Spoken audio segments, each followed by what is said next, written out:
can't post at our cups at the same time. I know, I just realized it, like... So you guys know the whole cold shower trend that's been going on YouTube lately? Well, I took cold showers for 30 days experiment. Here's what happened with those videos. Well, let's just say that we've been taking cold showers since before it was cool. Nope, no pun intended.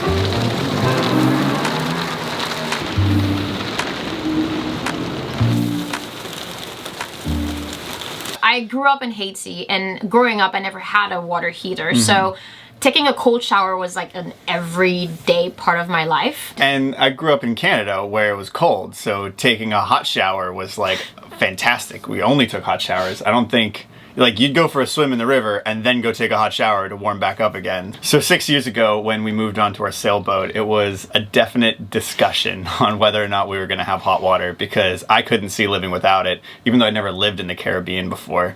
And you probably thought hot water was... It's like extra luxury, yeah. You know. But when we started, we left the dock without wanting to wait till everything was perfect. As soon as the boat could float, we basically left. Yeah, we did. we had a good structurally sound hull, sails, anchor, and we were out of there. Over the years, we had multiple different systems of showering, whether it's in a cockpit or on deck or... standing out in the rain with bar soap. Yep. But for the first 3 years, we were sailing through the Caribbean. So, you know, we were swimming and hanging out every day in the water. So a little rinse off in the cockpit with fresh water at the end of the day.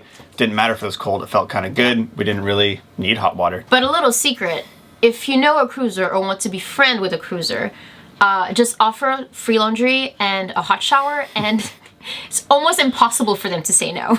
Sell their soul for a hot shower and a little laundry. Or like a car ride to the grocery store. Promise. Yeah. Fast forward a few years, we had this crazy, awesome idea to sail north. Leave the warm tropical climates and start exploring other more remote areas. Before we even started venturing into colder climates, we decided to tackle one of the most complicated projects we would ever do on our boat, which is renovating the head. Yeah, it sounds straightforward. I mean, it's a toilet and a shower, but what makes the head complicated is how small of a space it is, and we're basically cramming an entire like master bathroom into the size of a normal 3-foot shower stall, and we need a toilet and a shower and a sink and storage and drainage and all of those things, light switches, lights, all in this tiny little space, which made the build out very heavily focused on design and making sure we weren't wasting any cubic inches of space in that boat, and also making it feel big enough that you weren't like super crowded in there. And once the main build was completed, we still weren't too sure about how we would have the shower system, so we basically put that project on pause until we knew exactly what we wanted to do. In the meantime, we spent a winter season cruising the Bahamas, sailed up the East Coast, spent about 4 months in Norfolk refitting our boat again on the outside, then spent about a month anchored in New York City, sailed up to some remote fjords in Canada, and crossed the North Atlantic Ocean. And now we're finally finishing the project. Yes, we are finally going to be installing hot water and a shower in our tiny little head, and I'm pretty excited. Pwomp, pwomp, pwomp.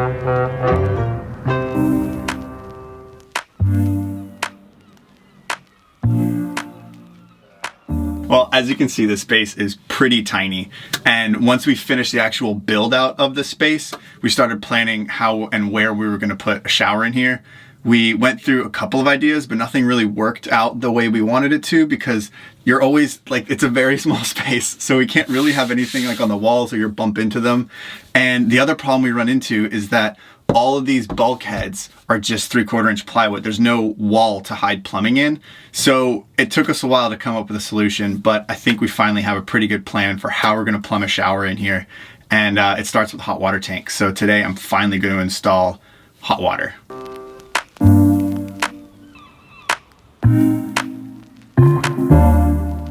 This is a typical 3-gallon tank that we found at Home Depot in the United States, which we've been lugging around since about a year ago. But the outside's plastic and it's wrapped pretty well in foam, and then it has a 3-gallon pressure tank on the inside.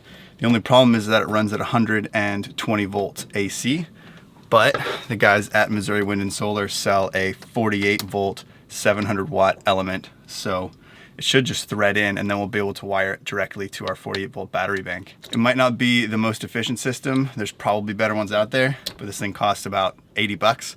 So we're gonna install it, give it a try, and hopefully it works.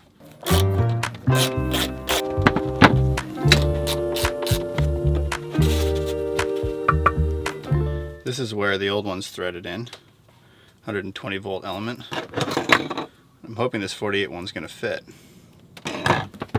I even managed to find the fitting that I needed to convert the new 48 volt heating element to fit the sort of standard US one. I think it's about 1.75 inches down to 1.25 inches, I believe. And it's even 3/16 stainless, so that's pretty nice. I found this at a local used boat parts store place. So now I'm gonna peel this tape off, make sure nothing fell down inside the tank, and then install this bushing and probably modify the plastic a little bit to fit the new heating element.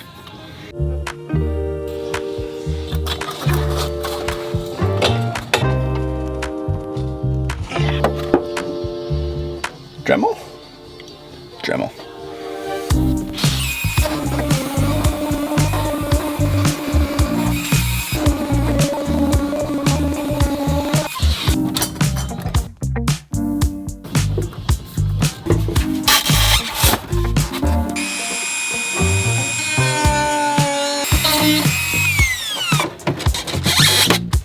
Boom.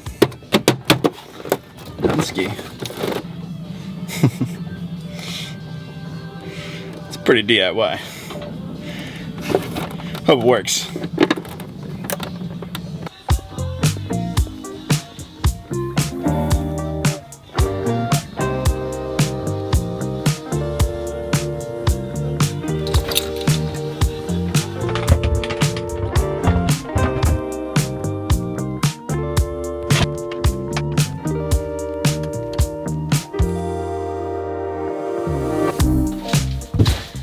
Alright, well, while Dan is busy wiring the hot water heater, I'm going to take this opportunity and slap a coat of paint in this bad boy. Look at my gloves, by the way. Might have to change that. This is the last surface inside the boat that we have to paint, so, and it's pretty yellow and gross and full of mildew, and it doesn't really go well with the modern clean style that we have in here. So today is a really good day to take care of that. We're actually going to use some of the Alex Seal deck paint that we painted the deck with back in Norfolk. We have some leftover of that, so we're gonna use it to paint in here. It's very, I'm not exactly sure where to look. Which one is the real Kika? Ooh. Earlier today we sanded the surface acetoned, and I just masked all of this, and now we're going to paint it.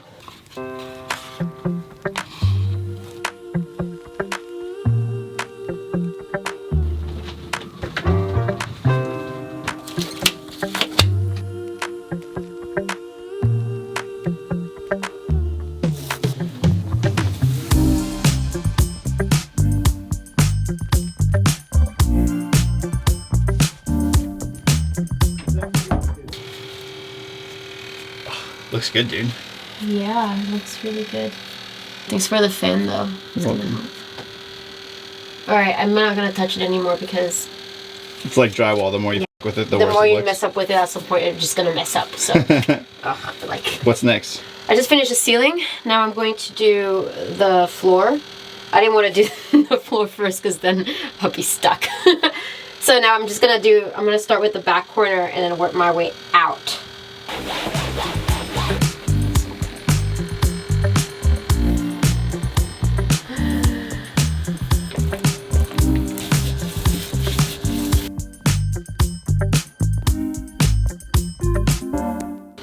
Of how small this space is. It's not a big space, that's for sure. Is this the tiniest space you've ever painted before? The boat is definitely the weirdest place I've ever painted. Alright, you're good. Kika's position. Call this the frog. The painting frog. Does the fan help? Yes. I think we're done. much, much cleaner. I love that paint. Yeah. It doesn't, it's technically gray, but it doesn't even look gray. Yeah, up against the gray wall, I think it basically looks white. It looks really good. It looks really good. It's hard to see the finer bubbles, but I think once it dries, I'll be able to get a better deal. But I hope I got most of them. I think I've got most of them. High five. Messy paint high five. Okay, are you guys ready for the grand tour? Welcome to our master bathroom. As you can tell, not very spacious, but it has everything we need right in here. In a nutshell, behind me we have all this storage. We try to squeeze in as much storage as we could. So we have a couple cubbies with personal stuff, and then our sink comes out when we need it into a normal sink. And then when we're out sailing or when we need the space, it's just like completely flushed. Because our boat is 100% electric, a lot of our priority goes into finding energy efficient appliances. And one example is our toilet, because it is electric, but it's super efficient. On a typical sailboat, toilets are usually a very complicated system with valves and pumps, and sometimes you have to push and twist multiple things at the same time. When we were renovating our head, we really wanted something to be super simple and that looked good. And so it was really cool to be able to install a toilet that actually looks like a normal toilet, and that also functions like a normal toilet as well. And when you're done with your business, all you have to do is literally push a giant green button.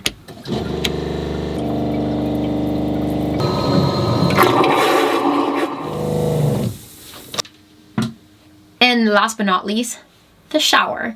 We looked through a lot of shower systems, and the problem we found with most of them is that they just take too much space. So we wanted to find something super small and super simple that we can use. What we ended up doing was getting 2 body jets that we installed into a scrap piece of corian that we had from the galley renovation.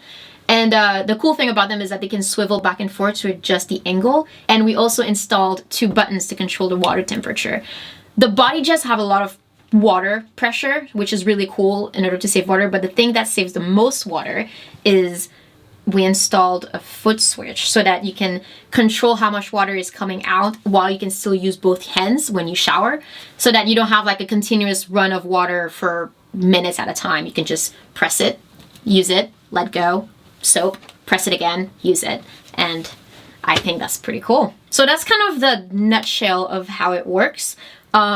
What happens behind all those switches is Din's territory, so I think I'll just get him to explain that to you. And he's luckily right behind the camera. Hiding in the closet. That's a very difficult space to film. It is so small that it's hard to like even get back far enough to get a camera to record anything. We have the phone mounted to the ceiling. Yeah, that's true. We do have. Oh my god, I can't even. Do you want to like switch with me and then? One of the main problems that we have in this space, which I mentioned before, is that all of these walls are just 3/4 inch plywood, and then there's living space on the other side. So most shower diverter valves and temperature control valves have like this big valve in the back that usually gets hidden in a wall, but we don't have that luxury. So we had to figure out a way to take all of that functionality and sort of move it somewhere else where we can hide it, and then have the controls still inside of the head. So what we ended up doing is installing little 12-volt solenoid switches in by the hot water heater underneath the V-berth, and they're controlled by these 2 buttons. One turns on the hot water, one turns on the cold water. If you just want a cold shower and there's no hot water available, or we haven't turned the hot water tank on, you can just click the cold button and you can take a cold shower. If you want sort of a room temperature, body temperature shower, you put both of them and it mixes hot and cold. And then if you want a... Somebody knocked on our boat.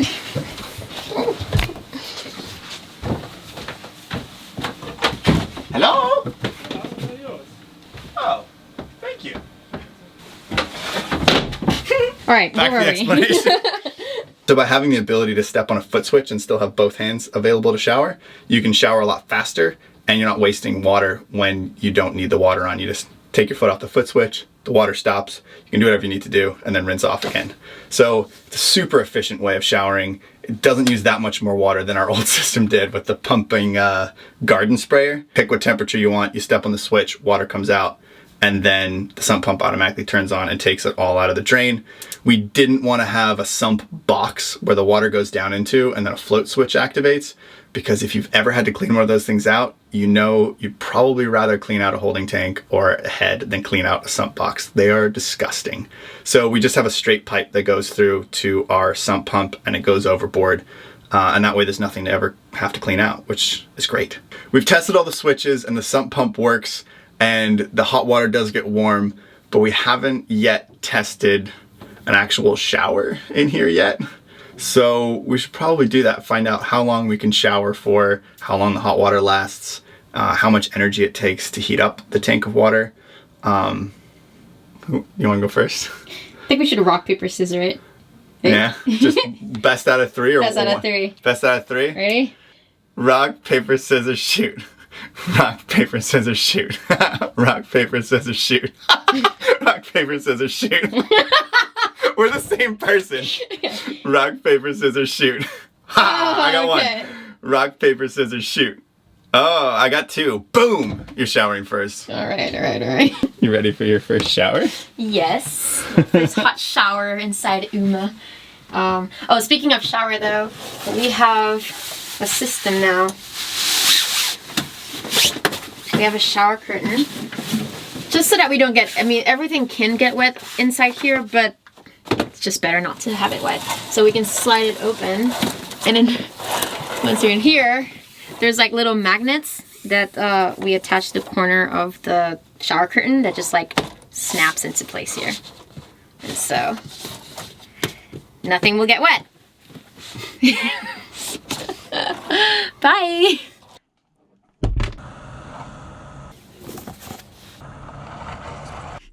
Here goes nothing.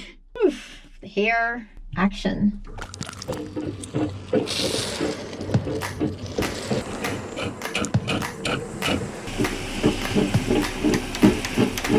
Wow, there's actually a lot of pressure.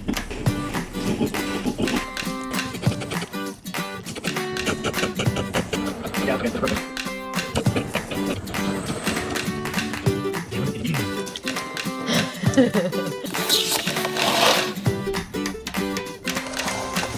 Alrighty.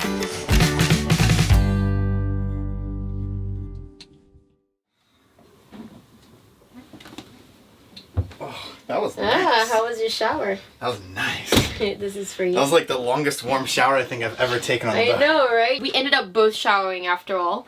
But it was been, cool. Like an hour or so since yours, hour and a half, and the water was still warm for me. We turned off the hot water, and I guess the hot water system keeps 4 gallons at a time. And it's, even with the water heater turned off, it kept water warm enough for you to shower. Yeah. Yeah, that's crazy. Yeah, it kept it warm for a while. Yeah. And actually, last night when we finished, and I heated up to make sure everything worked, this morning when I turned the water heater back on, it still had like, I wouldn't call it warm, but it was still warmer than our cold tank water. So like it even kept the water warm overnight, which is pretty sweet. It takes a certain amount of power to heat water up. The element that we have is a 700 watt element, and after about 30 minutes the water's nice and toasty to take a shower. So it'll be interesting to see over time how long, like how much power it uses to keep the tank warm. We haven't really tested that yet. Most of the time I think we'll just shut it off. This was our first shower on the boat. I mean, it's really nice.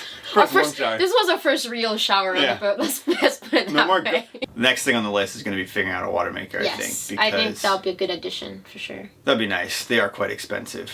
And building one is, well, that's a whole nother discussion for a whole other time.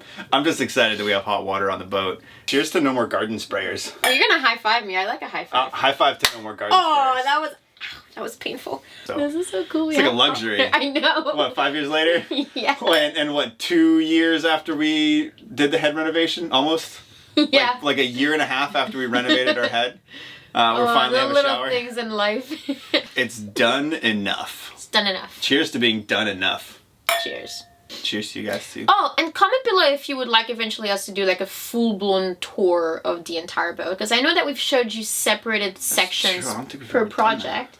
Like we showed you the galley, we showed you the nav desk, we showed you the head, but we didn't show everything together. So yeah, comment below if you want us to do a full tour eventually, and I'm sure we'll make something happen. Maybe like a boat tour and then like a systems tour. Ooh. Like yeah. of where and how everything's installed. Like Yeah. in depth.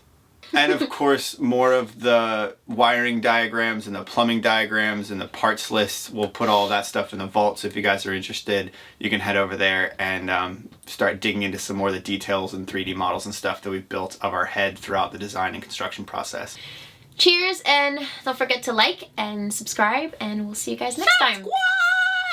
Subscribe! We should get a little duck. He should be our subscribe duck from now on.